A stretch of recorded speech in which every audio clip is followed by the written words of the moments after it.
on Facebook. So, welcome everyone. My name is Niki Lopez, and this is the Aya Arts Project Presents Indigenous Legacy of Broward. And so, just a little bit about this project. We have joining us, we have Reverend Houston R. Cypress and Sister Robin Haines Merrill. And so, just a quick introductory, I'm going to read a little bit of the bio. Reverend Houston R. Cypress is a two-spirit poet, artist, filmmaker, and environmentalist from the Otter Clan of the Miccosukee tribe of Indians of Florida, pronouns he, they. He resides in the Miccosukee Reservation in the River of Grass region of the Greater Everglades, an area called by his community, I'm going to need some help with that, KAHAYATLE. KAHAYATLE. Sorry, what was that? KAHAYATLE. KAHAYATLE, There which you can be go. translated as Shimmering Waters. Art, conflict management, multimedia communication, gender diversity, and spirituality are some of the disciplines and priorities that he contributes through collaboration with local, regional, and international organizations. He invites you to join him in creating portals between worlds. Also joining us is Sister Robin Haines Merrill. Sister Robin is an artist and director of the Christian Cultural Development Foundation and nonprofit collective Upper Room Art Gallery. She began working amongst the local Florida tribes 10 years ago in the areas of environmentalism, culture, and spirituality. Together with Houston Cypress, she sits on the board of Love the Everglades movement in 2013. She won the Knight Grant to carve a traditional dugout canoe with Pedro Zepada in her gallery in downtown Fort Lauderdale. And so, a little bit about myself: I'm an artist, I'm a curator and cultural programmer. Um, I'm currently working right now on the I Arts Project, which is a Sailboat Bend 2 community arts engagement and acquisition project, which is a collaboration between myself, the Housing Authority, City of Fort Lauderdale, and Atlantic Pacific.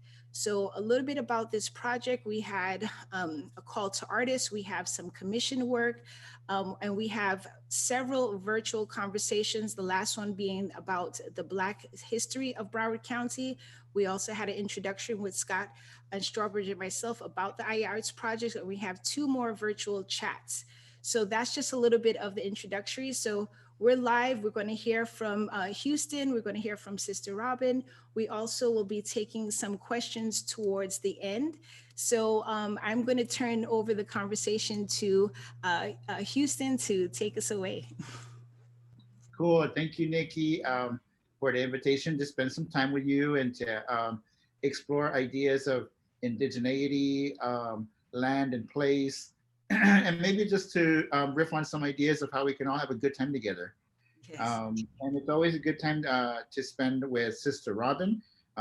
She's a powerhouse in the community, does so much to make sure that everybody is fed both physically, nutritionally, as well as spiritually. So it's good to see you, Sister Robin. Thank you.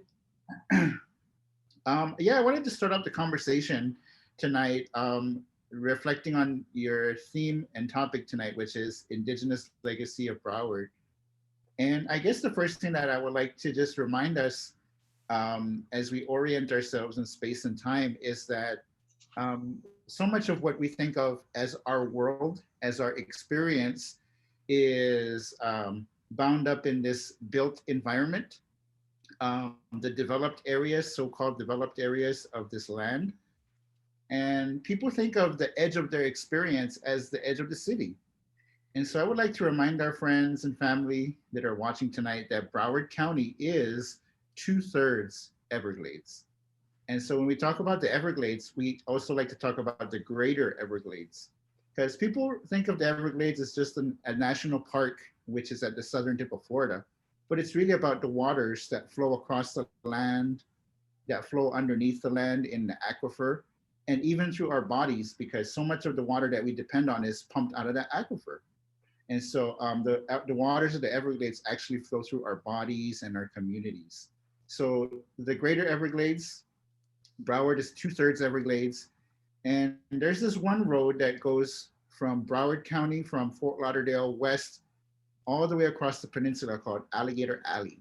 So you were to cruise down Alligator Alley, eventually you would meet up with Your neighbors at the western edge of the county, the Miccosukee tribe of Indians of Florida. And then we have our neighbors just there next to us, the Seminole tribe of Florida as well. So Broward is 2/3 Everglades. We have neighbors, indigenous neighbors here in the state of Florida, the Miccosukee tribe. That's the community that I'm from. And then I have friends and family in the other federally recognized tribe, the Seminole tribe of Florida. And then there's another group of Indians out here too that are not federally recognized. They're an independent group, and that's the independent Miccosukee Seminole. And they're like our spiritual leaders, and so we have a lot of respect for them too. So when I think about the Indigenous legacy of Broward, it's about trying our best to honor the value of other systems, and namely the indigenous systems and worldviews that are still thriving among us today. And when I was growing up in the Everglades just west of Miami, so much of the cultural heritage that was valuable to me was the stories that connect us to the land, to the water, to the elements. And all of these beautiful legends and mythology and medicine are passed down in the language that we speak. So I like to say that these are living stories because they live within our hearts, within our connection to the land and water, and within our connection to each other as people communities. So those are just some of the ideas that I hope that we can touch on in our conversation tonight. Land, storytelling, and maybe a little bit of reconciliation too, to kind of reconnect us to the different communities that we've grown apart from. Not only people communities, but the communities of nature as well. So I'm really happy to be here with y'all. Absolutely, absolutely. And Sister Robin, did you want to add something to that? Um, no, I'm really interested in hearing everything that comes out tonight because there's so much to talk about in regard to Broward County. And when you look at the title of this, Legacies, it's not just the past, but what the legacies that are going to be left for the future and what is the platform that we're building right now. You know, and that's where I feel I am, is just in the middle of that, and I'm just learning. Mhm. And when I arrived here in South Florida 20 years ago, because I'm not originally from here, I wanted to know what were the indigenous roots, mainly because as an artist and as a designer, I'm always fascinated by indigenous design and want to show respect to the land in that way, and knowing what the design is. And arrived right about when Art Basel was first here in Miami, and it's Art Basel Week right now. And I was just kind of floored that year after year, there was no Florida indigenous art being shown. What was considered South Florida art was Latin America, the Caribbean, Haitian, Cuban, but there wasn't any Florida tribal work to be found. And that's kind of what started me on my path of just discovering and trying to learn more. And then my journey was also kind of kicked off with local history behind where we had a gallery on Las Olas, and I would walk and pray in the neighborhood back there. It's so beautiful. And there was a massacre monument back there. And I would just be very curious and pray in regard to that and learn more about the local history.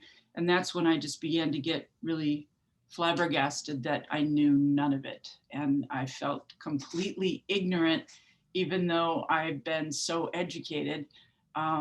So that just stepped up a quest on wanting to learn more about the land and the people who are here. It's not the past, it's the present. And so many people think that this is all in the past. It's like, no.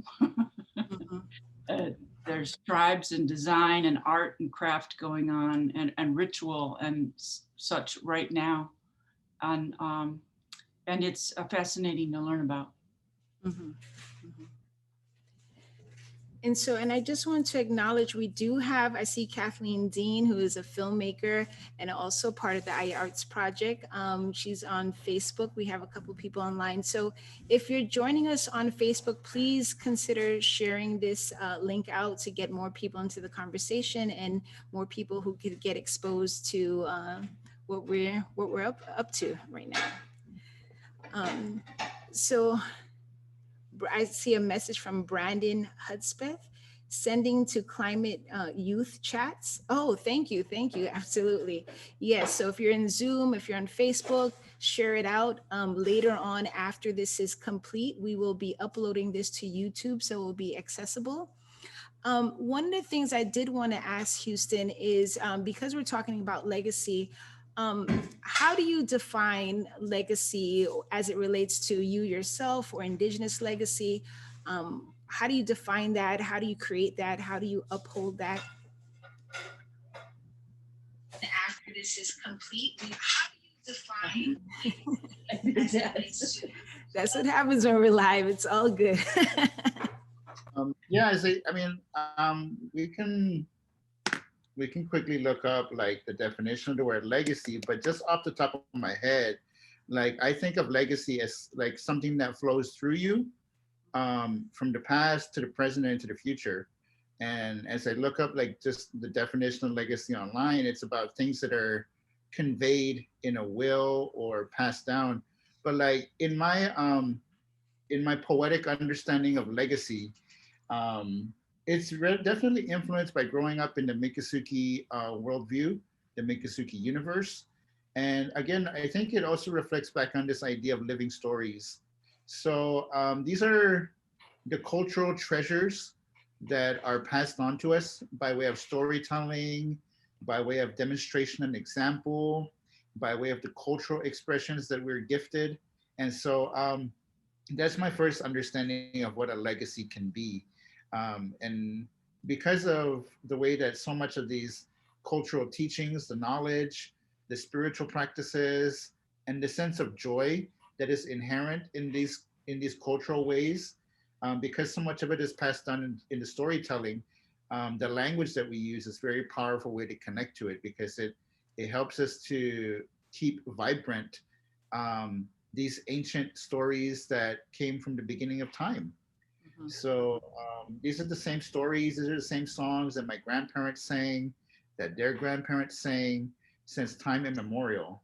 And so that's one way I think of legacy as a tradition, as a stream, as a river that flows through us that connects us to our ancestors and also to our children and the next generation.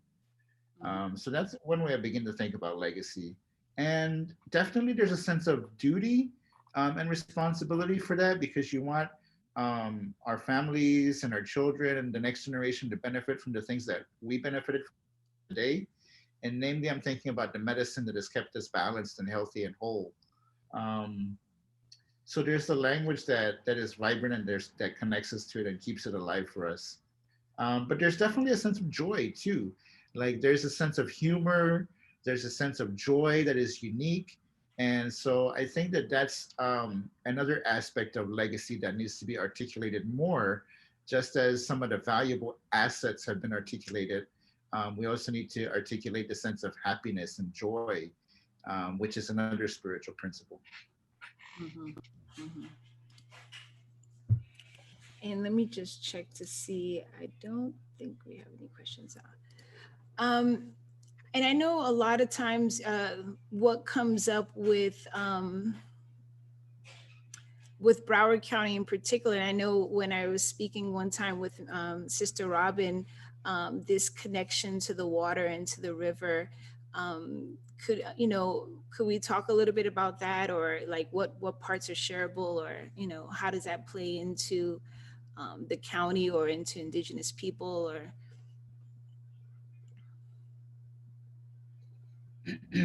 All right. Yeah, and so I think of water as an element that is fundamental to our life here, not only on the planet, but also in our communities and in our ceremonies and in our sense of identity. To know a little bit more about the Miccosukee people, as well as the Seminole people, because we share a lot in common culturally with Seminole tribe as well. We definitely have political distinctions. But to have a better understanding of our communities, you have to remember that the tribe as a whole is made up of individual families. These are large extended families or clans, as we call them. And so, according to our creation story, each of these clans has a different role and responsibility within the community. And these duties and these gifts that we have really come to highlight whenever we're having our ceremonial festivals and occasions. And so, each of these different families or clans have duties and responsibilities. And the family that I'm a part of is the Otter Clan. And so the Otter Clan is one of the animals, or the otters are one of the animals that live throughout the Everglades and throughout Florida. And so that gives me a special connection as an Otter Clan person to the element of the water.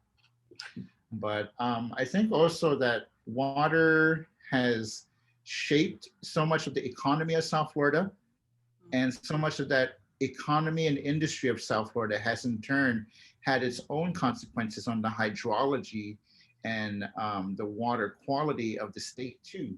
So people are coming into South Florida and they're wanting to make a living and have a good quality of life here. But then again, like so much of these industries have negative impacts on the ecology. So we're looking at situations where rivers used to flow that have been diverted, or maybe because of geological pressures, like total rivers have popped up in this situation too. And I'm talking about the Himarshi River that popped up in Fort Lauderdale, like at the turn of the last century. So changes to the land are happening naturally, and they're also being accelerated by the activities of people. But I think that even as we look at this vibrant metropolis of Fort Lauderdale, we should try to remember our best the history of these places too, because not only has the water connected our communities, but the water has also been diverted and separated us from each other as well. So we used to be Miccosukee and Seminole people used to rely on the water as a way of navigating from the coastal areas to the more inland areas of the Greater Everglades.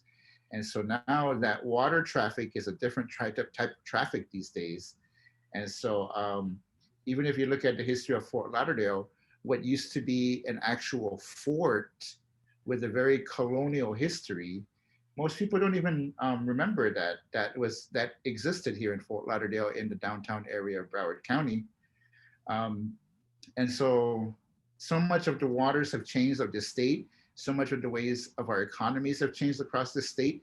But I think that there's still the potential to stay connected with each other and to show up for one another. But that's a really strong challenge these days, especially with the turmoil of the cultural renaissance going on these days with regards to Black Lives Matter, with regards to politics, and even just the advances that technology is providing these days. But I mean, it's kind of like a way of just riffing on the idea of water, but I think we have a lot to touch on and explore for this beautiful element that provides the foundation for so much of the life here in South Florida. And Oh, you were going to say something? Oh. I see that Scott posted, there are 1,000-year-old pottery shards found along the shore of the river. I found some just a few hundred yards from Sailboat Bend, and Sister Robin said that under Tequesta. So I think he was commenting on that. And then I see Brandon says, we hear of the disconnect between Indigenous youth and the legacy they're told about causing mental health struggles, among other issues. How do you see legacy in your childhood as being different from the youth nowadays? What advice would you give? All right, cool, Brandon. Thank you for Yeah. your, and I just like reflecting on that question. I don't think that there's too much of a difference in terms of that kind of disconnect from my generation to the generation that are younger than me, except that it has been intensified by technology. And so the kind of disconnect that I'm talking about is the idea of clashing worldviews. When I was growing up in the Miccosukee Reservation in the Everglades, every day I would go to the Miccosukee Indian School and speak English. I was reminded by my family, you got to speak Miccosukee at home. You have to speak your native language at home. And so growing up, I was constantly reminded that what I was being taught in this building was going to be something separate from what I was being taught outside in the Everglades by my elders. And so I was reminded to uphold this balance between two worlds. And so I think that that's the same disconnect that we're speaking about today, between the Indigenous Miccosukee or Seminole worldview and Western culture, or whatever other kind of worldviews that that we're encountering. And so my advice is to the youth, the same advice I was given when I was growing up. Try your best to stay connected to your cultural roots. Find the joy in speaking your language, especially as you sit with your elders and hear the stories of their growing up, and hearken back to the struggles that our ancestors had, and find a sense of dignity there, and find a sense of healing there.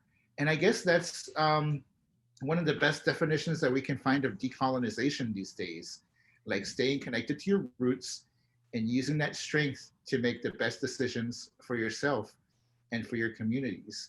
So that's my advice. Stay connected to your roots, find the joy, and pass it on. Yes. And I see Brandon put, at the end of the day, it's never ending fight against capitalism, the biggest predator of earth on earth. Yeah. Yes. And I guess another question that I have too is that, in your opinion, because you have, technology, like you said, technology building, people wanting to build, and, either not knowing or understanding about Indigenous people and creating spaces, but you also want to keep, as much as that, Indigenous culture and community alive. In your opinion, what's a good balance for people who want to be intentional as we move forward with, Fort Lauderdale's building? There's always going to be new construction. There's always going to be people transplanting down here or wherever it is. What's something where people can be more intentional about, whether they're creating buildings, whether they're putting up public art, whether they're doing, different things in the community?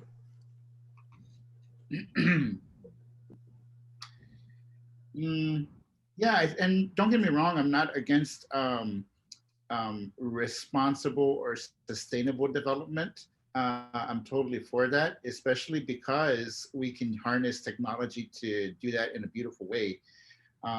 But don't get me wrong there. And I think that the best way to find balance in terms of working with Indigenous communities is a sense of protocol, and also to really try our best to support the work of reconciliation. So when I think about protocol, like I think of protocol in like a couple different ways. Like there's the international diplomacy of protocol, like how nations and states like work with each other in the international arena. Like that's one idea of protocol. But my traditional understanding of protocol is the relationships that we have with nature and the universe.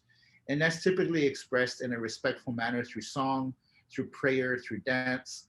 So when you have a garden, like if you're at home working in your balcony garden, or if you have the luxury of having a yard somewhere, like you have your backyard garden or something like that, like we all know that our plants grow better when we talk to them. So don't feel so strange about going on a hike and introducing yourself to nature. Like let nature know, like this is my name, this is why I'm here, this is, or I'm really thankful and I want to express that with this sense of joy. And so that's what we do whenever my family and I go out to collect medicine or have a special pilgrimage out there. Like we literally talk to nature. So try that. This idea of protocol. And so not only does protocol work with nature and between nations, but within the tribal context too. Like as an artist and as a filmmaker, there's this film festival up in Canada called Imagine Native that recently published a book called On Screen Protocols. And it reminds us that so much of the legends and the mythology that indigenous communities hold on to are considered communal property. So we have to find ways to respect other communities and work with them honorably. And so like that's why I support this idea, and the public ceremony known as land acknowledgements is becoming trendy these days. And I like that. Like we need to see more of that. Mm-hmm. But the idea of land acknowledgement comes in the context of reconciliation. And so not very many people know that the United States actually apologized to the Native peoples back in 2009. I didn't know about it. And it took a poet to bring it to my attention. So check out this book called by Layli Long Soldier. Her poems are called Whereas, and it's a response to that apology. It's a really awesome book. So reconciliation work, truth telling, knowing when to visit, knowing when to stay away, like during special ceremonial times, and invite each other to collaborations. Have you contacted your indigenous neighbors lately? Please do, and see what we can do to work together and collaborate, not only on environmental concerns, but artistic matters, maybe interfaith matters, definitely business concerns as well, because indigenous communities are constantly redefining what sovereignty means today. Just check out that big, beautiful guitar-shaped hotel in your backyard, or just check out the big, beautiful Everglades places that the indigenous communities are preserving and restoring. So I think that we can work honorably with each other in collaborative ways. And I think that that's how we can find some balance. Mm-hmm. I see Brandon has a question. How can we organize more ceremonies? Can I answer that first? Oh, Sure. Happens, Sister Rob. Yeah, I would say be creative and create your own, because that's exactly what Houston and I have been doing ever since we met each other, is as our artists and as in like as a performance artist. Instead of trying to like barge in on local Native American ceremonies, which we shouldn't be doing, as a current modern day artist, create your own in and around the land that you're with. So you are given free license to do so, and it doesn't have to be about the local tribes, because if you're not a tribal member, just check in with the land, like Houston was saying, check in with the real roots that are here, and why are you here, and what is your interaction with what's here, and make your own meaningful ceremonies. I mean, that's the best way to go. mm-hmm. Definitely. Yeah, that's one of the great joys I've had of working with Sister Robin, because we've been able to experiment with interfaith and multi-faith kind of contexts. And I like to draw a distinction between those two. But yeah, this idea of the land acknowledgement is or should be considered a public ceremony. So that could be a way of beginning to experiment with designing your own ceremonies. And there's a really good guide that I'm going to share with you all. Niki is going to share it with you as a document later, but it comes from the U.S. Department of Arts and Culture, called Honoring Native Land. So that gives you some ideas of how to begin to design a public ceremony. But Robin's right. Deep listening to the land, let the land speak to you and inspire you more. And I think it's useful to bring a sense of disorientation to your world by letting the land dictate to you what should be done. Because I don't think we give enough credence to that way of operating these days. So open yourself up to the land, see what the land has to share with you, and let that begin to inspire you in multi-faith or interfaith kind of modalities. Mm-hmm. Mm-hmm. And I see Brandon's question, but because we're talking about touching on like creating your own, I also kind of wanted to bring up the words that kind of gets thrown around, the difference between cultural appreciation and cultural appropriation. Could you like give your opinion on what those two distinctions are? Because I know sometimes when people are creating things, especially if they don't have Indigenous people involved in what they're creating, they may feel like, well, I just want to honor it this way. Like, what would you say to that, or what could you add to that that we may be missing as a collective? And I definitely want to hear from Robin too, because she's been working in that area these days too. But I think attribution is an important component of appreciating each other's culture, because we're living in a world these days that's so interconnected, and there's so many different styles of operating these days that that are open to sampling other cultures or sampling other ideas, or maybe just kind of the way that we edit or splice in different sounds or images and visuals. So much of the techniques of filmmaking or music making or producing are abundant these days as just a natural mode of communication, that it becomes easy to just edit in something or blend in or mix in something from other cultures and other communities that we might not even know that we're appropriating in a way that could be harmful, rather than appreciating in a way that could be generative. And so attribution is one way of beginning to do that. Cite your sources, collaboration, so that we have people from the communities or from the cultures that we're respecting and that we're building together with. So collaboration is a key way of appreciating and working together better these days. And I grew up with a fashion designer as a mother.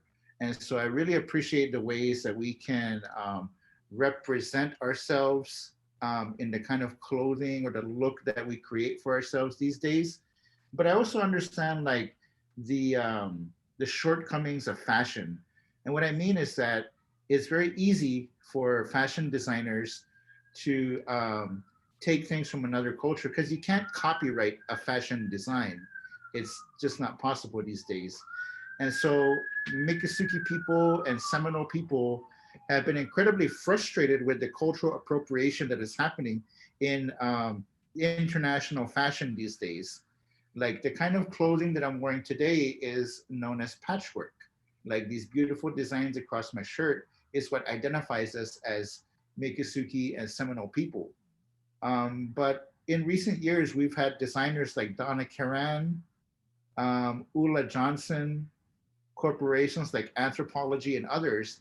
They're directly taking our looks and our colors and our designs and publishing them as their own. And so that's without attribution, that is without collaboration. And so I think that those are some of the key strategies and tactics that we can use to better express our appreciations and our collaborations with one another. But I definitely want to hear what Robin has to say too, because she has an incredible background in art history as an artist and working internationally across cultures for years. So I definitely want to hear what she has to say too. Like, what are her lessons? I learned a lot here that it was completely different than anything from anywhere else in the world. And so what I would just advise here for us in Broward County in Florida is you got to give yourself a lot of time to just learn. And everything you think you know is probably wrong. And don't assume anything, because it's just not the same reference points as you just kind of think, well, most cultures are like this. It's like, no. And so you can't just jump into a project or anything involving art and design with local tribes. It's an enormous amount of just learning. So that would be the first thing. And then not to get upset when you keep getting stonewalls and like when the answer is no, when the answer is consistently no, not to get upset with yourself or not to keep trying to push. You've got to listen, and it's really difficult. I mean, the work that I'm doing and have been doing the past few years is collaborative, and it has to, just like water, just kind of keep fluid and keep changing, because what might have been okay last week, as it grows, suddenly you find out, guess what? It wasn't okay on this side. You know, you were okay in this direction. Now it's not okay in this direction. And so to just keep learning and be ready to just say, yeah, that might have been a great idea on paper in our mind, but guess what? We're not going to do that. It's just, you know, it's not creating a good thing going on with how people feel. And so to keep yourself as a designer or as a creative open to keep moving. But I don't think Americans, or most like Western Americans, have the patience, to be quite honest, because if somebody wants to get a project done, they want to get a project done. And they're not going to spend 5-10 years to figure out what's the right way to do something and what's the wrong way to do something here locally. You know, they're just going to be yes or no and keep moving. So it's really tricky. And I would say if you want to learn about local culture, you know, go where you're invited or where you're allowed to go. And that is the 2 museums, amazing museums, spend a lot of time there. The Atatiki Museum is out in the Seminole, Big Cypress, amazing museum. And then the Miccosukee 7 Museum in the Miccosukee Village, which is off of the Tamiami Trail. And in these museums, you just have to go slow and read and look and read again and watch the amazing videos that are in there. And then aside from the museums, another real amazing thing is the powwows. So the Miccosukees have one. Always it's in between Christmas and New Year. Now, I don't know what's going on with COVID this year, but don't worry. If it's not this year, it's going to happen again because it always happens. And, you know, it's like a week-long event. You can go out there and just observe, interact, buy arts and crafts, learn, and go every year. You know, it's just something you'll see a bunch of new things. You'll learn a bunch of new things. And then the same thing is true with the Seminoles. They'll do one that's national and international even at the Hard Rock, usually between February and March. And that's an amazing time to get out and see dancers and music. And, you know, just as a non-tribal person myself, I just sit there and just, you know, it sinks into your soul when you just listen to the drums and you just watch the dancing. And I'm never going to appropriate that. That's not something I'm ever going to want to do myself. I'm just enjoying it. And I'm just being a part of that rhythm of the universe, because that it just gets passed down. And those are the things I would recommend that are open to anyone. And that's, I think, the best way to go. I wish I remember. I actually attended a powwow over 20 years ago, but it was up north. I wish I remember where it was at, but yeah, I've gone to one. It was a really great experience. We have Brandon said, let me see. I would love to learn more about Indigenous history in the US. Are there any books you recommend reading? I'm interested in sustainability and history. All right, so locally, I would recommend reading a book by Buffalo Tiger. The book is called Buffalo Tiger, A Life in Everglades, and it's his autobiography. And Buffalo Tiger was a gentleman who was born in the early 1900s, a part of the Bird Clan, grew up in the Everglades before the roads through the swamp were built. So he was able to see the natural ways that the water flowed, grew up in the language, was eventually chosen by the medicine men and medicine women to be a spokesman for the community. And because of that role, when our communities created a constitutional government for ourselves, he was elected as the first tribal leader, the tribal chairman.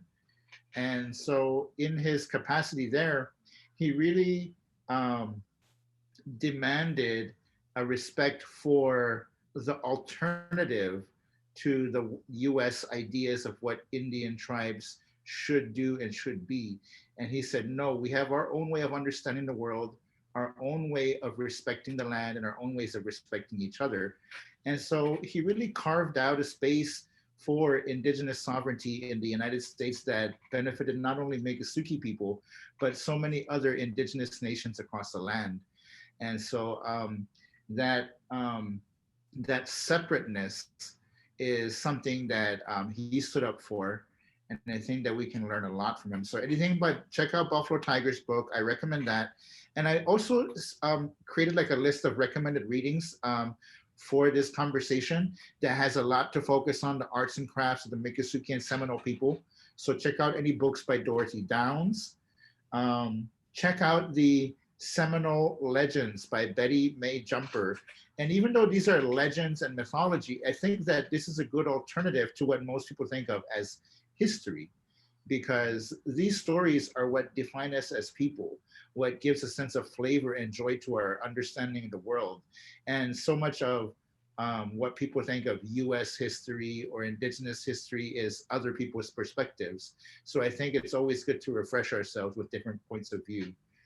So check out those books by Dorothy Downs, by Patsy West, by Buffalo Tiger, and also anything in a broader indigenous context of the United States by Vine Deloria Jr. I'm going to type it in the chat, who was a lawyer and scholar that wrote a lot of great books and topics there too. But also the Buckskin Declaration. Yes. Robin did a great reinterpretation of that. Can you give us a little preview of what that document was about, Robin? Yeah, the Buckskin Declaration is amazing, and that was something that was written by a number of the leaders. Wasn't it before? But no, Buffalo Tiger was the one who actually wrote it. Yeah. Only in writing. I mean, it was, the thoughts were brought together, and then Buffalo Tiger and the other leaders, that was kind of like their Declaration of Independence. So that's like here, the Florida tribes in a way, definition of themselves, and in a way, kind of like our version of the Declaration of Independence. But it's so beautifully written about being, just, we're not better or less than you, we're just different. And we want to do our ways different than your ways. And so it was written on a buckskin. It was delivered to Dwight Eisenhower, correct? No. Yes. And then it wasn't acted upon. And so they took a copy and took it down to Fidel Castro. And Fidel Castro recognized the Miccosukee tribe it was. And so that is how, it became a little bit more well-known. And it had been in hiding or lost for a long time until someone found the original in the Eisenhower Library and got it over to the Atatiki Museum a few years ago. And they did a wonderful display about it. And when I started I was asked to come and photograph it for Lee Tiger, the son of Buffalo. And because I'm the favorite paparazzi, right, Houston? Paparazzi. So I was paparazziing with the original document and then the family members. So the children of Buffalo Tiger and a lot of different relatives. And so to just see people interacting with this original and learning more about it. And I just felt like everyone in Broward County should read this. Everyone in South Florida should read this. And how do we get people to know more about it? So that was one of those things together with Lee Tiger. I said, let's do some things. What are we gonna do? We gotta think of ways that we can do something collaborative and interactive. And we had some ideas, but first things first is we just went and made our own buckskin declaration. And we wanted to get rid of, I started an effort to abolish Columbus Day. in Fort Lauderdale first, and then into Broward County. And so that is what we wrote out, that plea, that petition, on a buckskin, a big tan hide. And in that way, we let people know you could go and see the original out at the museum. And what we're doing is based off of that document, and we're appealing to elected officials in this area to abolish Columbus Day and instead replace it with Indigenous Peoples Day. And then I have a video of it where I presented it at the Fort Lauderdale City Commission.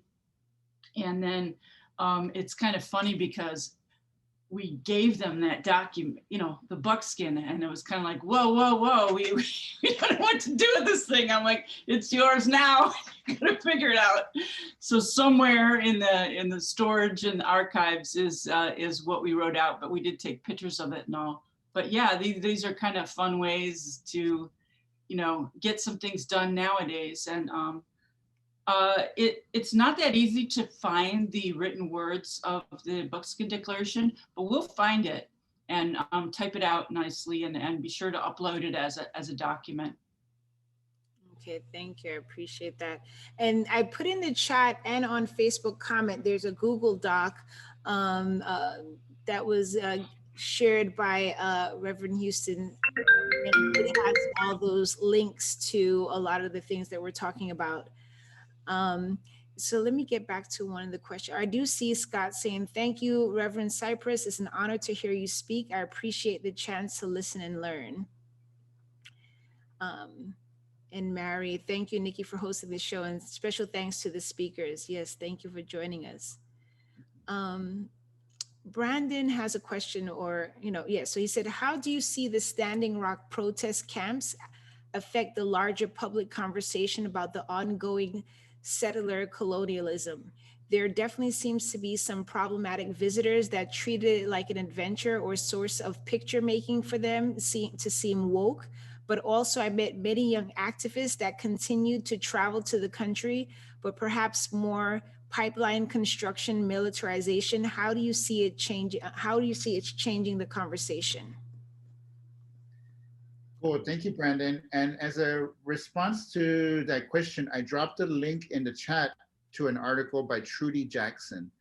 And Trudy Jackson is a transgender scholar from the Diné Nation, the nation that some people refer to as Navajo. And so this is an article that she wrote. And the article goes into, it traces a brief history of the Red Power movement and how that movement back in the 60s and the 70s also benefited from the civil rights struggles and contributed to the broader cultural renaissance that that we're seeing echoes of even today, with women speaking up, with gay and lesbian people speaking up. And so articulating not only our rights, but our dignity and our joys through politics and through the arts. And so she traces that history of the American Indian movement, of the gender diverse people in our indigenous communities and how they hold on to the traditional knowledge. And so one of the many great things that came out of Standing Rock is the reminder that our gender diverse family and friends must be at the table to speak on life or death matters. And so the kind of people that I'm referring to, our friends and family that I'm referring to as gender diverse people, are specifically known as Two-Spirit people. And Two-Spirit is a decolonial movement that is spreading across Turtle Island these days. Turtle Island is what some people refer to as America. And so there was a woman named Plenty who created a Two-Spirit camp over at Standing Rock, which reminded us that we have to embrace our friends and family from third or fourth or fifth or even more gender experience. And so that was one of the great things that came out of it. But what Brandon is specifically speaking about with people that are just tourists for the cause, I think is just something that happens among some young people these days. And so I think it's a phenomenon of youth, of people that that may not see so far deeply below the surface or maybe they do and they don't care. I don't know. But I think that we shouldn't let that negative aspect of it deter from what the priorities of Standing Rock were, which is to protect the land, to honor and uplift the women in our community, the gender diverse in our community, and remember that we have sacred duties to the land because the land has sustained us in so many ways. So we should stand up and show up for the land. And if we can do that in a way that respects our spiritual connections, our spiritual relationships, then we should do so. Um, and let's listen to what the priorities of the indigenous communities are. Let's do what we can to support and integrate that. So I think those are some of the things that the valuable things that have come out of the conversation that Standing Rock was highlighting. Not only the fact that we got to show up for each other, but we got to show up for the land as well. And so I dropped a link to the Standing Rock syllabus in the chat that has a lot of the great documents and priorities and things that were compiled as a result of that gathering over at Standing Rock. So make sure you check that out.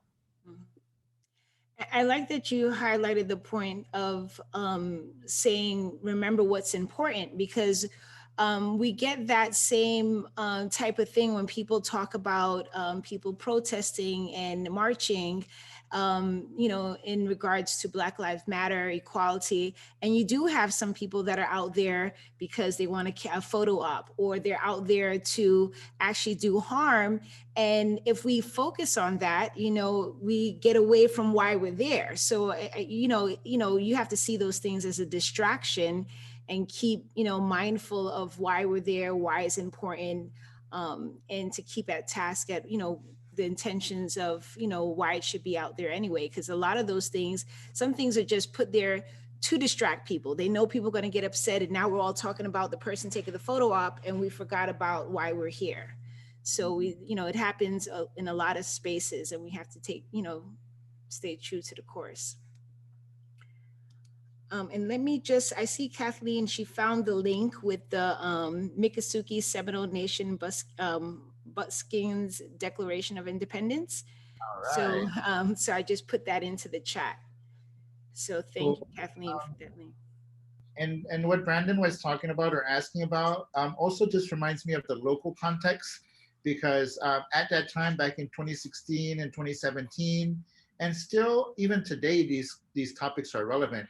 But what I'm talking about is the extractive industries and fracking, oil, energy consumption. And so there was and there still is a local context for that too. There was the Sable Trail pipeline that was cutting through Central Florida. And a lot of the Standing Rock supporters came down and supported the local effort here. And so again, that underscores the need to show up for each other. And there's ways that people can show up for the indigenous communities here in South Florida today, especially as it relates to these same environmental priorities. So there's a woman that I highly respect in the Miccosukee community. Her name is Betty Osceola, who has been organizing a number of prayer walks here in Florida. She and her friends have walked all across the state to bring attention to issues. Most recently, we walked along the Loop Road in the Big Cypress, and she's getting ready for her second walk around Lake Okeechobee. So there's still opportunities for you, our friends and family and neighbors, to show up for us, your friends and family and neighbors here today in the indigenous communities as we stand with Mother Earth. So even aside from the direct action though, look, there's still opportunities for magic and mystery. Between now and the new year, we have 3 meteor showers coming up. December 13, December 20 and 21st, and January 2nd and 3rd. Take a ride down Alligator Alley, pull over somewhere where it's safe, and check out the Galactic Show, especially with friends and family that you want to share something magical with. So come on and connect with these places. I am intrigued. I want to check one of those out. Please join me. And I see Sister Robin put the name of the walk, Walk for Mother Earth. That's right. Yeah. And so Brandon, thank you, Brandon, by the way, because, you know, we definitely want to have space and, you know, and have this information, you know, out there and have a chat, but, you know, we're live and, you know, there's a lot of people that's going to watch it on the replay. So all the questions and comments actually adds to the enrichment of the talk. So I just want to say thank you, Brandon, because you're like, you know, you got a lot of them coming up. So Brandon said, I would love to learn more about Indigenous history in the US. Are there any books you recommend reading? I'm interested in, I think we asked that one already. So here he has, when was a moment in the past few years that you felt the most powerful or most connected to the land? Also, given how important the land-based education and pedagogies are and distinction amongst geographical separate communities, are there any key ways of thinking or lessons you enjoy sharing? Love the Everglades. Tell us more about that, Robin. What is Love the Everglades? Houston and a group of folks started Love the Everglades specifically for that purpose. And you can go to the website, lovetheeverglades.org. There's a ton of videos, short films, reading material, blog posts.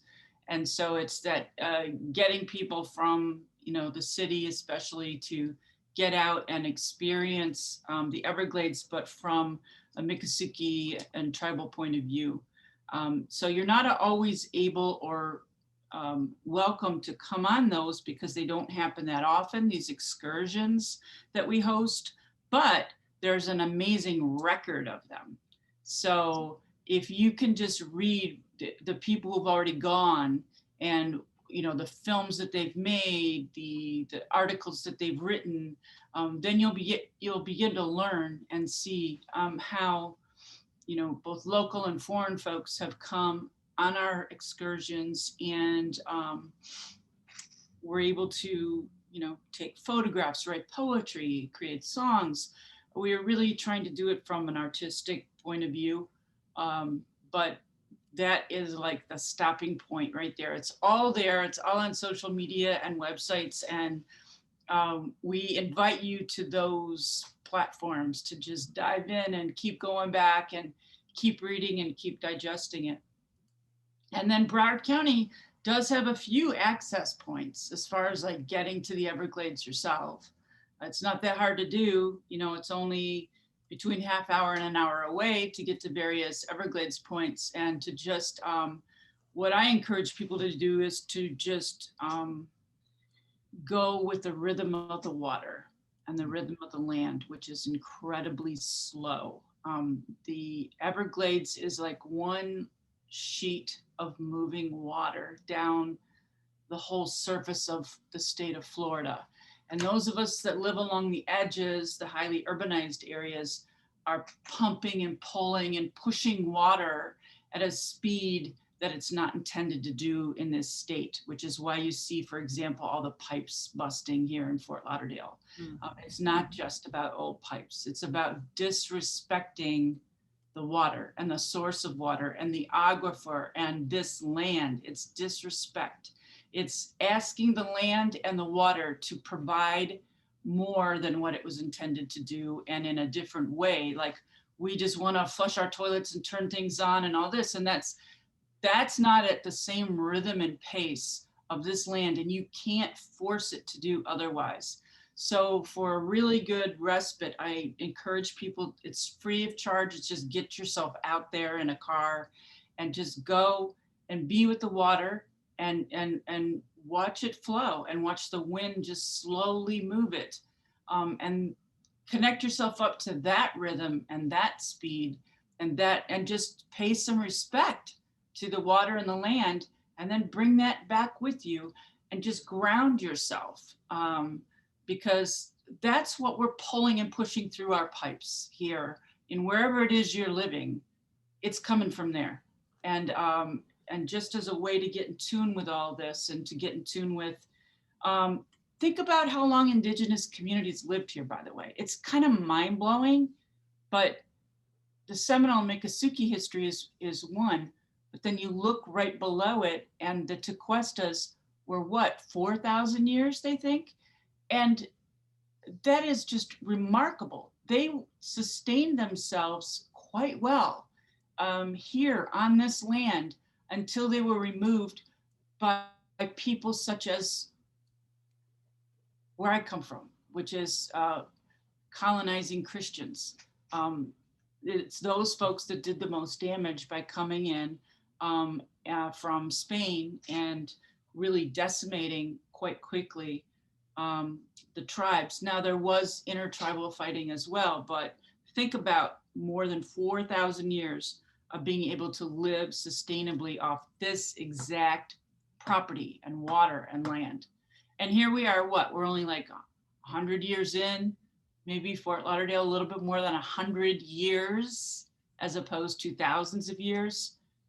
And the Himarshi Canal, which Himarshi stands for fresh water or new water, and it's all shit, am I allowed to say that? All the sewer pipes keep busting, and it's raw sewage. It's the exact opposite of what the name is. And, you know, I don't even want to say shame on us. It's horrifying. But we need to get back to our source and with respect. And I feel that damage can be undone. It's about us. It starts here. And, you know, you don't need to be native or pretend to be native. If you're here for a reason. Be respectful, connect up with the land and with water and the air, and be good, do good, and we can turn things around. It is possible. Yeah, thank you for that, Robin. I was going to talk about like the direct action that Betty Osceola did for the most recent occasion was last year at this time, the prayer walk for Loop Road through the Big Cypress National Preserve. Like that was one of the most recent things that made me feel deeply connected to the land. And it was something as radically simple and elegant and effortless as walking. We just took time to walk all along Loop Road, which is a 24-mile stretch, and we did it in prayer. And we had people that joined us for that direct action, that spiritual action, that weren't even people that believed in a god or a goddess, meaning they were atheist or agnostic. And so what I mean to say is that you don't necessarily have to believe in a deity to experience the spiritual principles that we're talking about, the spiritual principles of joy, of tolerance, compassion, and peace. And so these are things that you can express or just have within you as you listen deeply to what the land has to say, even if that communication is an intuitive communication. So like Robin said, take your time and listen deeply. And so like that was an occasion that I felt super connected to the Big Cypress. I felt like I made a new friend just by walking at 24 miles of road in 2 days. So take your time, listen deeply, and be open. And I have a couple of comments. We have, I think it's Batia or Bashia Lowenberg. So incredible, Sister Robin, and the natural pace of the water and how we're over pumping. Thank you. This is big. She also, they also said, this is a spiritual experience disorientation for reorientation prayer walk. And Brandon, regardless of creed, having a spirit is part of being human. Absolutely, absolutely. So let me just, and then I did put in the link. There's a link from the Vimeo, A Journey of Everglades Restoration, a short film by Renee Maniari. And then, okay, so Brandon has on the decolonization is not a metaphor, arguments about the word being misused and appropriated to fit more traditional social justice approaches and watered down. We're starting to see politicians doing land recognitions when sworn in, like Nancy Mateer in Coral Springs recently? Are there any key requests, like including Indigenous teachings in public education or Columbus statute takes down, that you would request? Cool. And so again, we need to see more land acknowledgements. Right on, that's the thing to do. Support reconciliation work. Even if we're not going to have federal leadership on that matter for quite some time, it's definitely something that people and community organizations should take the lead on anyway, because I want to see this public ceremony of land acknowledgements become so common that I look forward to doing that. Like I can, like whenever I start traveling again, I want to hear a land acknowledgement as a way to connect with place. And so I look forward to the variety of them across the land. But aside from that, um, make sure to check in with our Indigenous neighbors and our Indigenous hosts. Pick up the phone, send an email since it's not so safe these days with the whole pandemic, and ask them directly, what are your Indigenous priorities that we can support?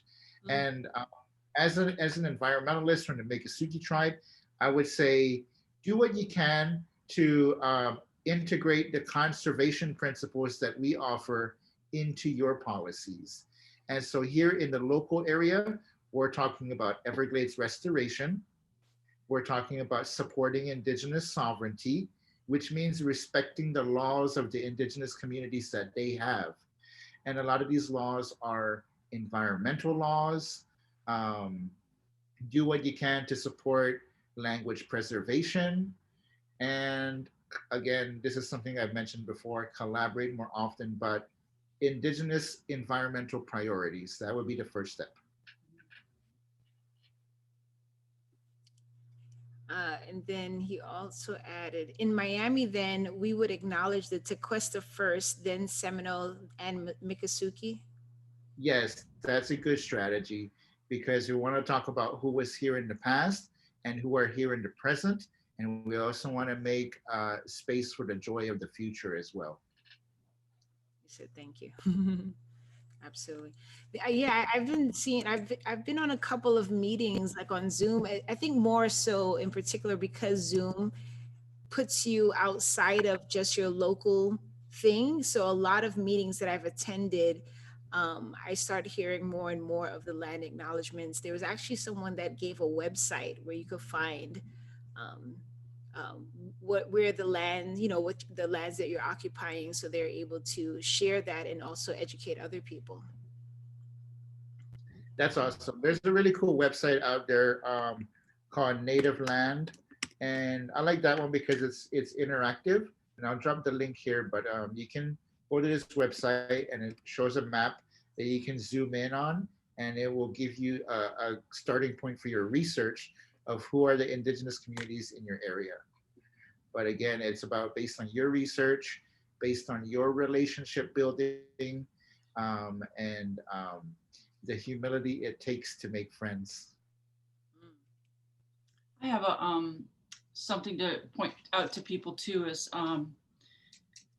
I consider it a sacred space, even though it's not my personal ancestors. But in Broward County, there is one last mound, Tequesta Mound, that's left, and it's been developed around. And most of the mounds have been destroyed through development and people who were not respectful in the past. But this partial mound was saved. And it's a pretty amazing history of the people from Pompano Beach, but also just the different groups that got together to say that, hey, these aren't our people, but this is disrespectful. We need to save what's left of it.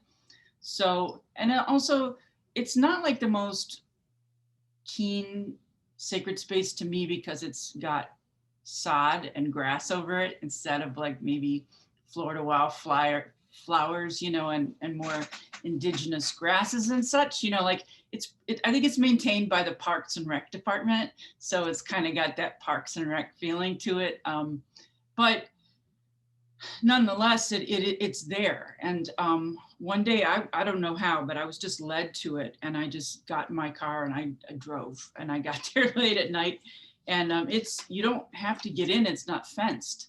You can just find it on a map, you know, a GPS, and it's kind of near Atlantic and A1A. And then you can read up about it online, but it's a Tequesta mound that's in Pompano Beach, which is Broward County. And I think just reading and knowing about that, and then I go there to just pray and show respect. And the waters were pretty on both sides there, and I just spend time and be quiet and be respectful, you know. And like I say, I just do it. It's just part of my own personal rituals that I just made up, and that's why I encourage other people to do things. It's like it doesn't have to feel like magic and tingly and something like that. Just create some spiritual disciplines. You know, it's that not all disciplines are like, oh, that made me feel like I saw ghosts or something, some weird stuff like that. It's like, no, just respect, you know, it's just being respectful. And so I encourage people to do that, to just kind of figure out and create your own connections, your own rituals that don't have to be full of hocus pocus. It's just you, what you feel comfortable with, and sometimes even stepping out of your comfort zone a little bit, just to say, I'll try this. You know, I might not, you know, that are even outside of your own traditions. Just try it. And the more that you do it, and the more simpler I think that you can start to break down a lot of prejudices. Like I have, not past tense, but I have a lot of prejudices from my own Christian tradition, and it just this constant, some of it just falling off and falling off and falling off, and it doesn't hurt, you know. It's wonderful. It's freeing. But I think we all of us come with sets of filters over our eyes from whatever our traditions, whether they're cultural or whether they're religious, and we can learn a lot about each other. And a lot about where we're all at. We're all sharing the same water right now. We're all sharing the same air. And so since we are doing that, we should just kind of be more in tune with each other, especially through something like this. And I appreciate the time to be able to share here. Absolutely. I definitely appreciate you both being here. Absolutely. And everyone that's watching and will watch. Absolutely. Brandon has a question. Sister Robin, what was the hardest part of you in becoming anti-colonial and purging settler colonialism as much as possible?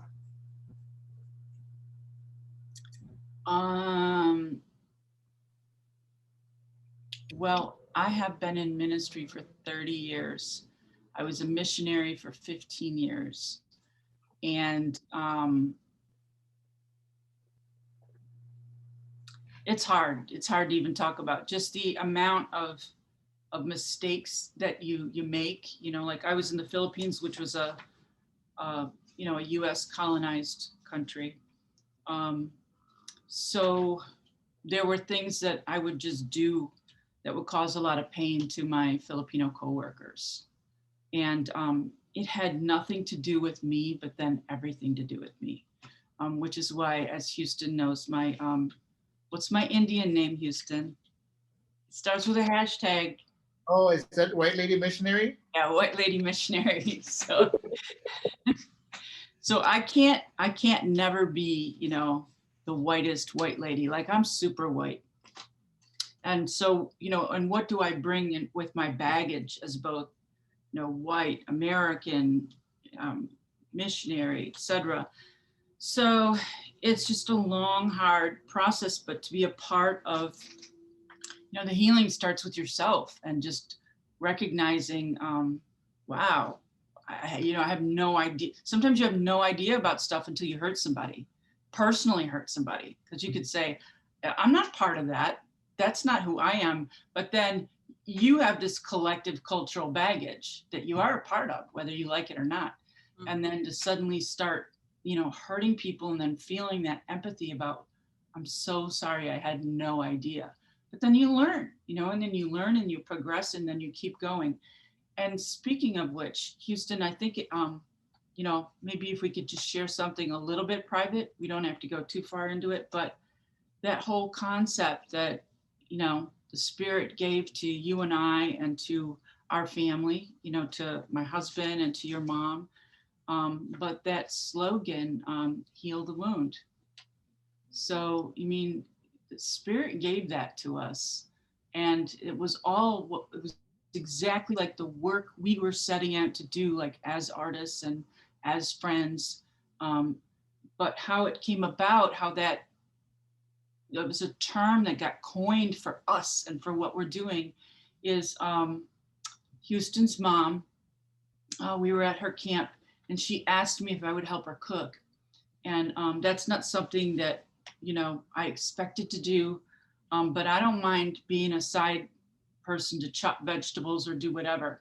And so she was making traditional food around the fire. And she was trying to teach me so we could hurry up and I could assist her to get it moving more because we had a lot of people. And she showed a technique and she said, okay, when the flour opens up and we come and we pinch it back over, this is called heal the wound. And then it's like Houston and I and my husband could hear it. He was over painting a picture of all of us. And he titled that painting, which he gave to Houston's mom, he titled it Heal the Wound. And we didn't know he was going to do that. But Houston and I were like, sometimes we would just look at each other and go, heal the wound, you know, because this is what we are actively doing. The things that we do are about healing the wound. And that's very private. But I like the cool thing that it happened from culinary, you know, that this happened from food. Mm-hmm. And yet it's a part of what we're called to do is to heal the wound. Mm-hmm. Mm-hmm. I think it's a great question and a great answer. And thank you for sharing something that's, you know, private between you and just that transparency, because I think it's very powerful. That could be, you could go into so many things, right? I mean, when we talk about privilege and different things, and sometimes we can't get to the wound to heal because we can't even acknowledge the wound is there. We can't acknowledge, okay, these exist. I have preconceived notions about XYZ, whether it's from my religious background, family, whatever have you, and then we could address those things. So it's nice to that you are courageous enough to say, okay, I am white, I am, you know, these things, I've been doing these things, but I'm still open and I can still learn. And a lot of times people miss that, so then they don't even get to that chance to heal their wound, to learn, to grow, to connect. I think someone said something, the humility to make friends. But when we're able to be that vulnerable with ourselves, I think that's where where that connection can be made, and where, you know, that elevation of our mental state, our spiritual state, our, you know, emotional state can happen. So I think that's thank you for that. And let me see. Oh, there was another question. Oh, Batia says, Reverend Houston, list key requests: Everglades restoration, Native American sovereignty and their laws, tribal language preservation, and generally indigenous environmental priorities. So that's a lot. They were just summarizing things that I mentioned earlier. Oh, okay, got it. I was like, oh, is that a question? Okay. Brandon, could you share any of the rituals mentioned that you created or tried and didn't work that might help us to start brainstorming? Praying at the sacred fire at Osita Sakowin before water runs and activities held a unique sense of connection. I was thinking of ringing a bell when I finished cleaning dishes, but not sure if that actually counts. Yeah, you can do whatever you want. I don't mind just jumping in and saying what you want to do. And as an artist, you know, you experiment, you know, like it's like a rendering, you know, you draw something, you live with it a little while, you change it up. Painting you might want to live with for a little while, let it set up. Do the same thing with a ritual. And sometimes your rituals are just for you. They're between you and, you know, the universe and the spirit world around you. They're just for you. Occasionally, a ritual can get brought in with, a friend or a group, or, if you ask permission to bring something in. We used to have, through Love the Everglades movement, something called, we had prayer circles, and we had some times of getting together, and people, were invited to bring something, bring a song, bring an activity. And whether or not that was a one-off, ritual, and sometimes you could be bringing something that would really make someone else uncomfortable. But that's, that's what to be loving with each other and to just be safe with each other. And it's also a time of discernment. You can be like, okay, yeah, I heard that. It's like, yeah, that doesn't sit well with me. I experienced it, but I'm not going to do that again. But that, do it lovingly. You can do that with anything. I'd like to say something that, Houston does, and something that we've done, is to start praying with water. So I think that's something we created, right, Houston, with our group. So we would gather water, and you took it off to a whole different level, but we'd start gathering water from our, where we were, from our local place, not from the tap, but real water, from the ground. And this was an art piece that we did for one of our symposiums, but it had all these different, just like water does, different tributaries, different offshoots. But one thing is to pray with water. So you're not like praying to it, okay? You're praying with it. And then at a certain time, whenever we felt like it, a water that we had taken around with us that had been prayed with, we would then be at a certain area and decide, okay, let's dump this water in there prayerfully. So we were merging waters that had come from one place. But you also were kind of like asking permission in a way too, because you don't want to just, here, we're going to dump some water that didn't come from here to you.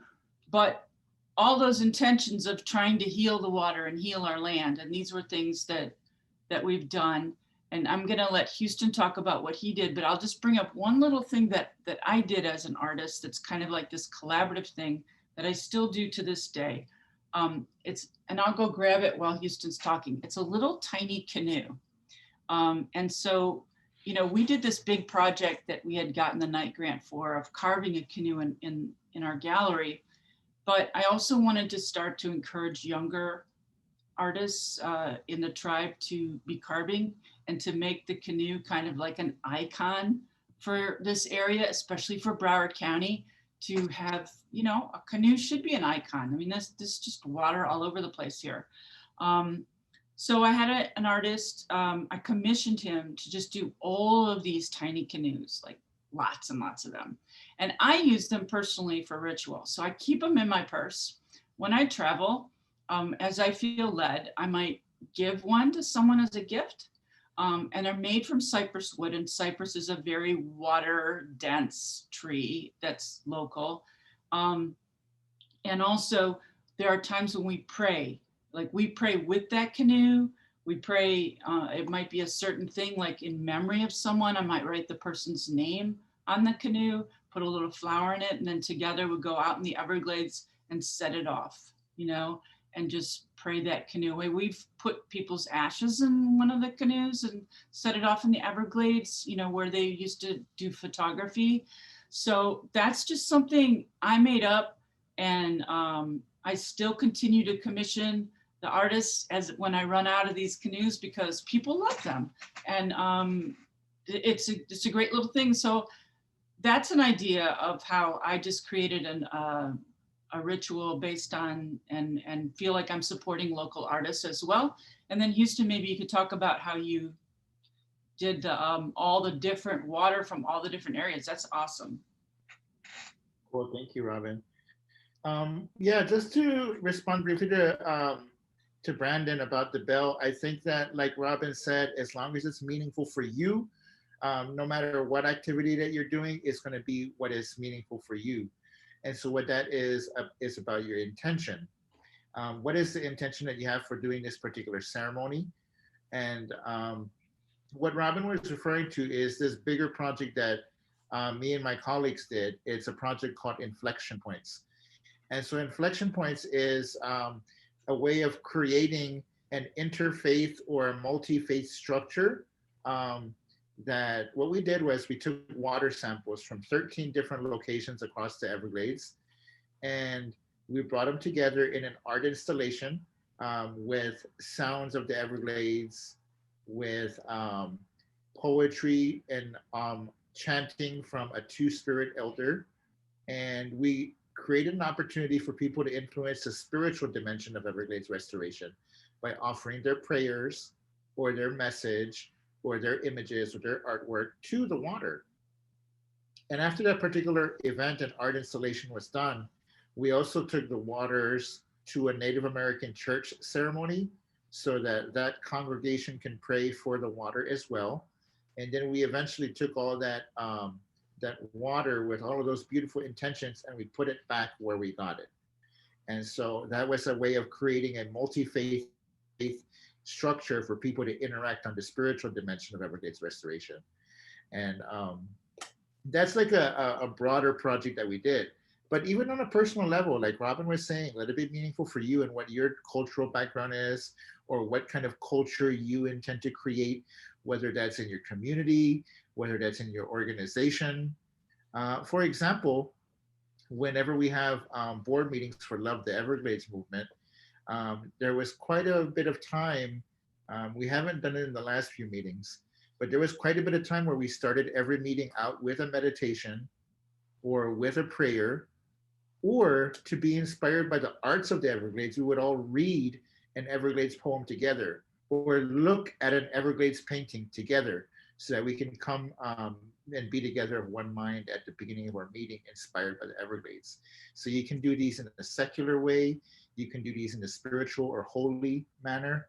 And so, again, let it be meaningful for you and your background as a person, your cultural background, whatever your roots are, whether that is of the Christian, Buddhist, Islam, pagan, or other traditions.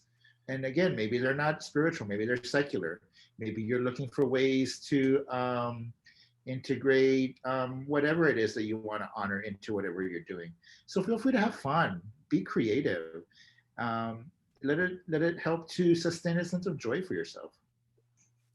And I just want to add to that because I really I connect to what both of you all are saying, and oh, the canoe, and it's very interesting because the water for many people and many cultures and spiritual practice, African cultures, and spirit is connected to water being a huge vehicle, a way to connect to the spiritual world, and even Yoruba culture, they use it a lot of different things, and making something your own. Like when we get to tune in and tap into what we feel, then it becomes personal. You don't have to worry about, oh, did I take this from somebody? And it's more meaningful regardless of what it is.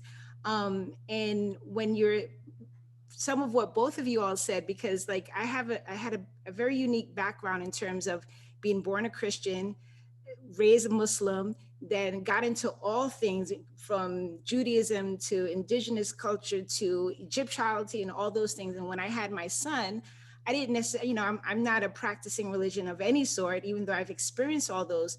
So a good friend of mine who's a Yoruba priestess, I connected with her and asked her, well, what are some, like I didn't want to do a baptism or anything like that, but I asked her about different cultural practices, as well as knowing some that I was raised around because of the different experiences, and creating a ceremony to honor the birth of my son that was like really unique to us.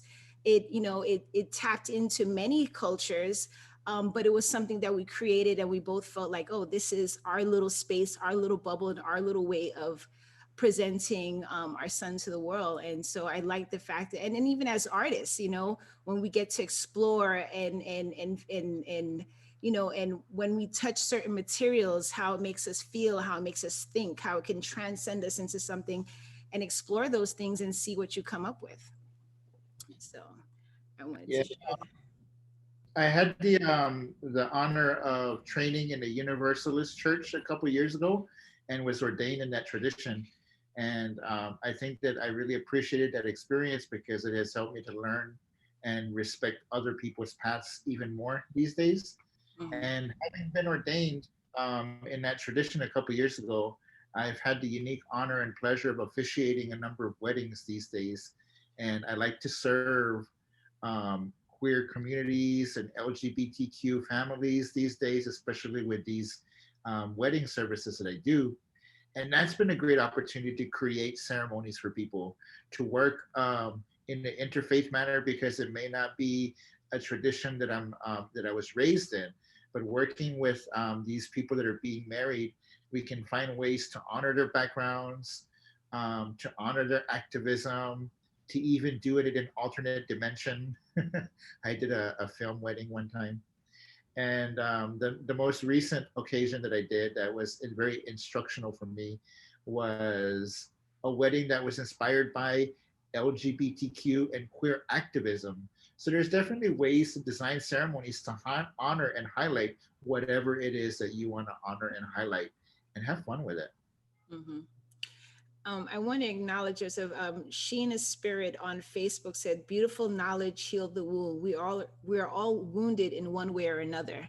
So that was from a little bit earlier. I love Sheena's spirit. Good to see you, Sheena. Yes, yes. And then, okay, Brandon has two questions. I'll go with the, okay, are drum circles an appropriated ritual from indigenous tribes, or is that something I've thought from movies, etc.? Mm, I don't know. I mean, like people, I mean, all kinds of cultures and all kinds of communities work with the drum and work with it in different ways and get together and have celebrations or ceremonies that honor the seasons. So I don't think it's definitely something that's limited to indigenous communities. It's just that when you say that this is a traditional so and so kind of ceremony, that you start to be get into some problematic areas. But I think that it's a really great occasion to get together and jam and connect. Some of the most one of the most unique experiences I ever had, spiritual experiences I ever had, was the first drum circle I ever attended, and it was just a jam session between folks. Something about all these different rhythms and being in the midst of it really helped me to connect on a spiritual level to a higher plane. And so I always remember that beautiful experience. So I think that we can have drum circles with integrity. I've been to quite a few of them. yeah, and I know like with a lot of African cultures, Yoruba cultures, Santeria cultures, Sufis, they all, do drums. So absolutely. Brandon also asked, what question do you wish you were asked? Mm, I like that one. mm. I mean, for me, I always enjoy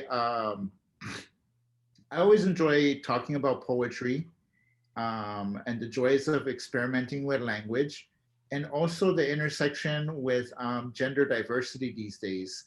And so, like the question I would like to be asked is, who are my favorite two spirit poets or two spirit writers? And so, I would like to recommend to your attention the poetry of a person named Joshua Whitehead. And their most recent poetry collection was from a few years ago, called Full Metal Indigiqueer. And that style of poetry that Joshua writes in is known as concrete poetry. And it's the kind of poetry that takes over the whole page.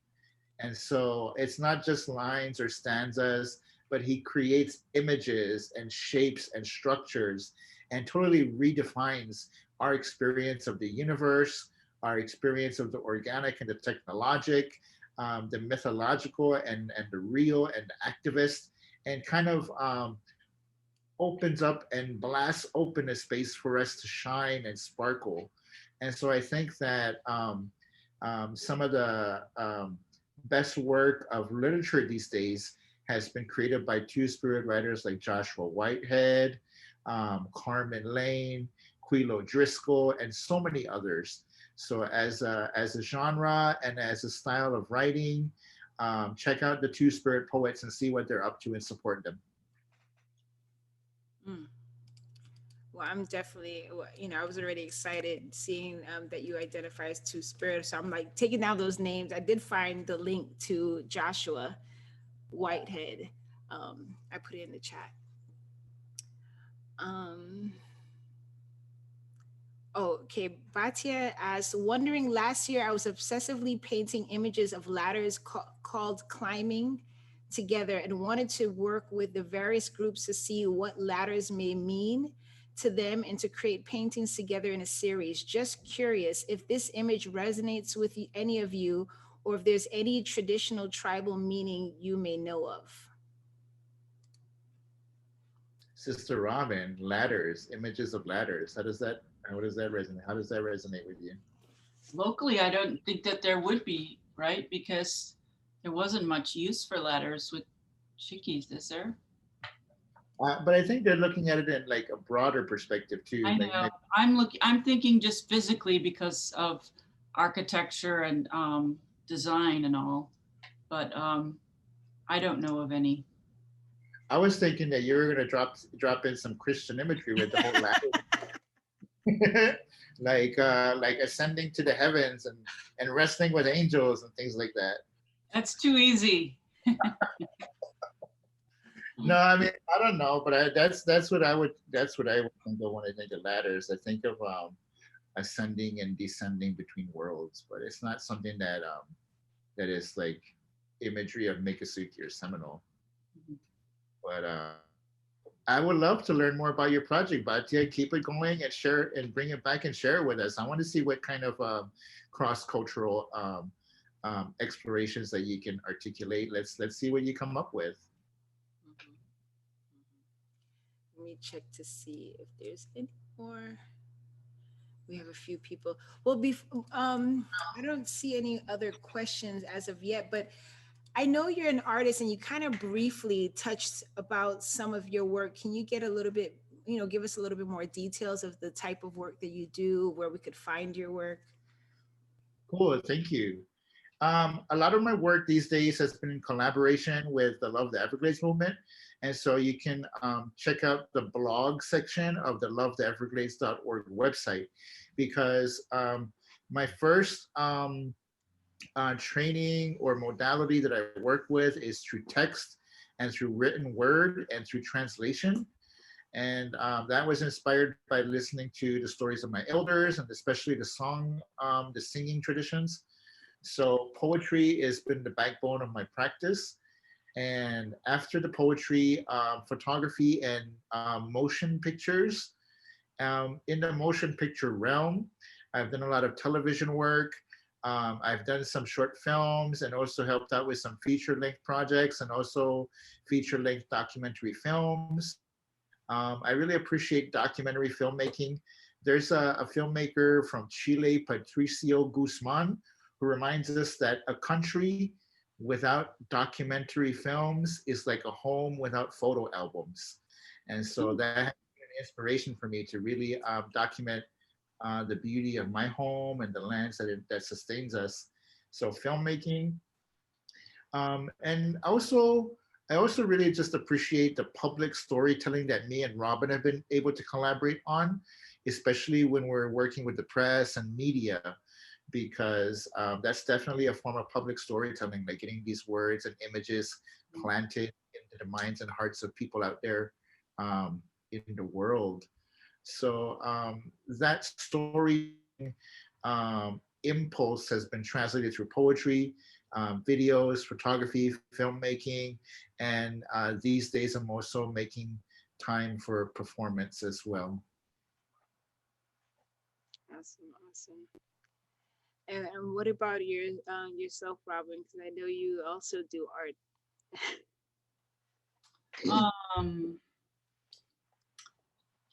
Right now,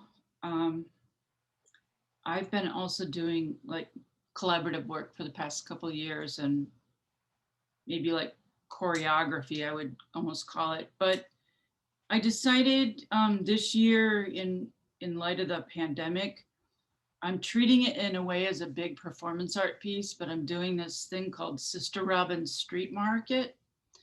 And Historically, it's in the same place as was the trading posts with the Seminoles and Miccosukee along the river. And a lot of people don't realize that aspect, but it was very intentional. And so I'm kind of like, you know, when someone mentioned capitalism earlier, it's like,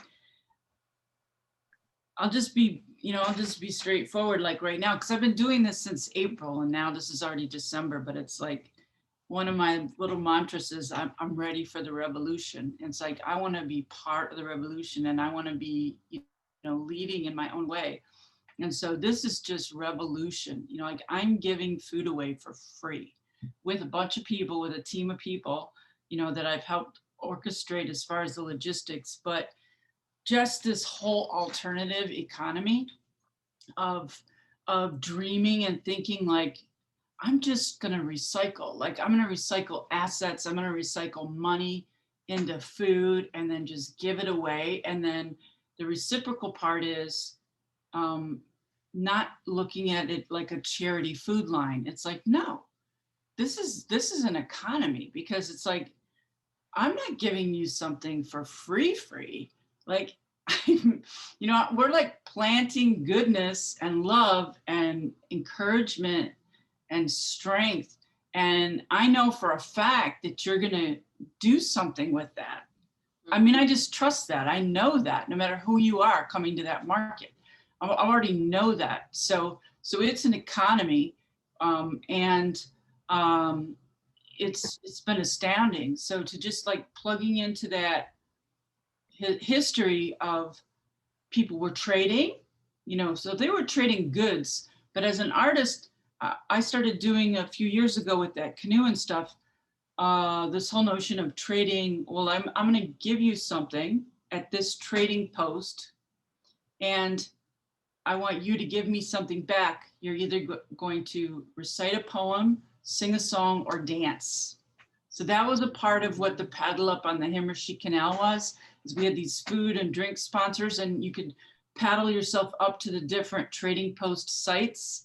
And we would give you something, but what you had to give back was cultural and art, and to just say it or do it or be it right there. I didn't want anything physical because we didn't want to touch stuff or take something. You had to perform it, say it, do it, or be it. And pretty much doing the same thing right now with this street market. And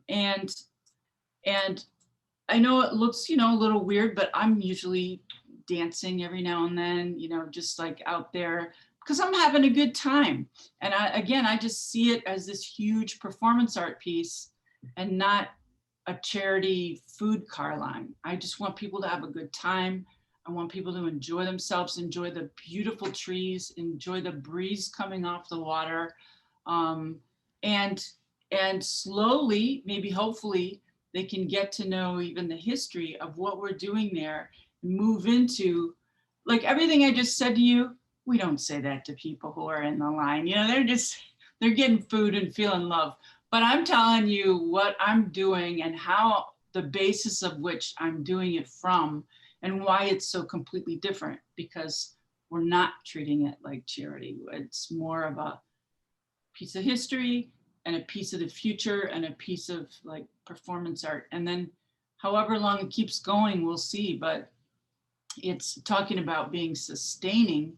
I mean, it's like literally sustenance, you know, so, and it's literally like from the farms of Florida. So we're taking from the farmers and getting it right into people's hands. And I'm having a great time. Mm-hmm. Mm-hmm. You know, and it also echoes that, you know, what we've said a couple of times is that your intentions, you know, so that's still, even though it may not be visible to the naked eye, it's still your intention that's going out into the universe and it's going to flow and do what it needs to do. So it's still a lot of that interlaced there. We have a couple of comments. So we have Sheena on Sheena Spirit said, enough respect to you all for bringing this creative spirit forward. Thank you. God bless you all. Yes, thank you for joining us. Love, Sheena. And then we also have Batia Appreciate all the spirit of kindness pervading in this session. Scott Strawbridge, Sister Robin is the 21st century Ivy Stranahan. Wait, can I pause there for 1 minute? Sure. The funny thing is the whole reason I found out about Ivy Stranahan is somebody I knew from the Philippines who was one of the students that I hosted way out in the mountains of the Philippines. When I got back to the States, she sent me a book on Ivy Stranahan. And she's like, this woman is you. Every page I read, this is Sister Robin. And I'm reading it going, she has no idea. I just moved in right down the street. She had no clue. And it was pretty amazing. It's pretty amazing. Yeah. Mm-hmm. So yeah, there's something going on there. And Batia said, recycle assets, yay, alternative economy. Absolutely. And it's also, doing what you can, because, whatever you have access to, your resources, I strongly believe everyone has something to give to someone else, to other people, to others, to something that's going to, push the dial forward in forward movement and positive movement and connecting. So it's just really, sitting with ourselves and seeing what can we contribute, because sometimes people get stuck with, well, I don't have money, so I can't make a change. And you don't need money to make a change. I mean, that makes some change, but there's a lot of things that we could do, our resources, our our skill sets, our talents, just being who we are sometimes. So so Brandon has a sorry, personal, potentially problematic question, feel free to ignore. But on a romantic relationship between a Mexican-American settler and an Indigenous woman, both in their 20s, beyond working or reducing one's settler colonial issues, is there any advice that springs into mind that would give patterns or problems you've heard of? Any thoughts about the subject in general? You just put that idea right there. We're just gonna float it right off. Okay. I mean, like relationship advice. I mean, just the first thing that comes to mind is The Definition of Love by Brene Brown. Check out the work of Brene Brown, who's a social worker that studies difficult emotions like shame, vulnerability, and things like that. But when you look up her definition of love, not only does it give you things to work on personally, but it also gives advice of things to watch out for that might hurt relationships and how to heal them. So like that's just the first thing that comes to mind. And be kind. Be kind to each other and try your best. So I found a link online. So I just threw that in the chat. So I think we're, at a good place. I know we said 6:30 to 7:30, but I kind of had a feeling that we'd go over. I just want to thank you all. Thank you, Reverend Houston. Thank you, Sister Robin, for being here and creating this space and sharing so much information and history and energy and positivity, as well as all the people that are online. We have some people on Facebook. We have some people in the Zoom chats. We have a few people. If we had an award for the most questions, it would go to Brandon. But thank you all for being here. Houston or Sister Robin, do you have any final words, final thoughts? Houston's gonna say a prayer on the way out. Oh, okay. So I wanted to just, kind of wrap up before Houston's prayer that this is the, let's see, Batia said, thank you. Oh, beautiful. Thank you, Miss Niki. Thank you all. So kind, so real, inspiring. What a privilege to be here with you all. Yes, thank you. Thank you. Sarbin on decolonizing binge, hoping to do another promise to protect tour stop, but thank you all so much for everything. Thank you. And Scott said, thank you, Sister Robin and Reverend Cypress. Yeah, nothing to be sorry. I love it. I love all the questions, a lot of great questions. So this is the third installment of 5 series of virtual chats that is for the Aya Arts Project. One of my main projects is What's Your Elephant? So it uses the arts to create spaces to talk about anything unspoken. So this is a collaboration that I'm doing with the Housing Authority in terms of getting art in the building, but not just putting art, being intentional, being inclusive, sharing these stories. I mean, this is not going to go on the wall, but this is still impacting the community around us and giving those spaces. So I'm going to drop a link if anybody wants more information on the Aya Arts Project. It's on my website. It's what'syourelephant.org/Aya Arts Project. And I'll put that on the Facebook. So we have 2 more chats. There's about, I would say, I think it's maybe like 20 different artists, but over 30 works are going to be installed in the Sailboat Bend 2 building, which is an affordable housing for artists. It actually sits on the river in downtown Fort Lauderdale. And so I'm just really grateful to have this space and grateful for this opportunity. This is something that Scott Strawbridge brought me on to collaborate and find different ways of doing the things. You need art on the wall, but we could also have a space to engage the community. No, not housing for artists, it's for elders. Yes, absolutely, yes. So it is affordable housing for elders in the community through the Housing Authority. And so I'm really grateful for everyone on this call. And I will kick it over to, let's see, one more comment. Batia, Brandy, you must seem very open, authentic, and good communicator.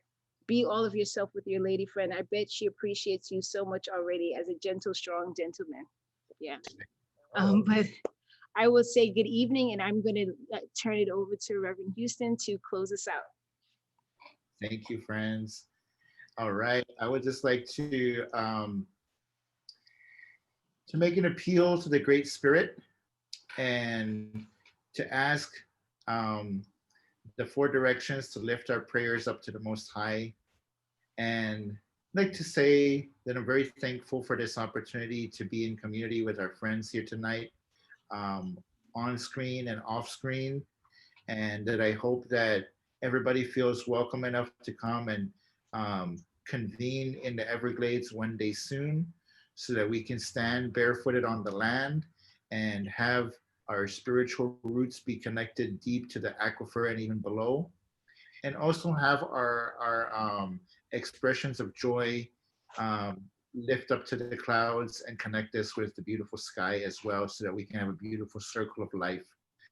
And so I just wanted to say that I'm very thankful for this opportunity, and that I would like to also pray for the health and wellness and well-being of all of our viewers, especially in these difficult and challenging times, but also to find that silver lining, so that we see that even though we may have to be isolated, that it's an opportunity for self-development and cultivation, that we may feel disconnected, but it's also an opportunity to practice reaching out to our friends and family in new ways, and to strengthen bonds and connections. And much love and much respect to everybody here. And the final prayer, I would like to leave a space, a moment of silence for everybody to offer their own silent prayers as well here. And so thank you to the Great Spirit.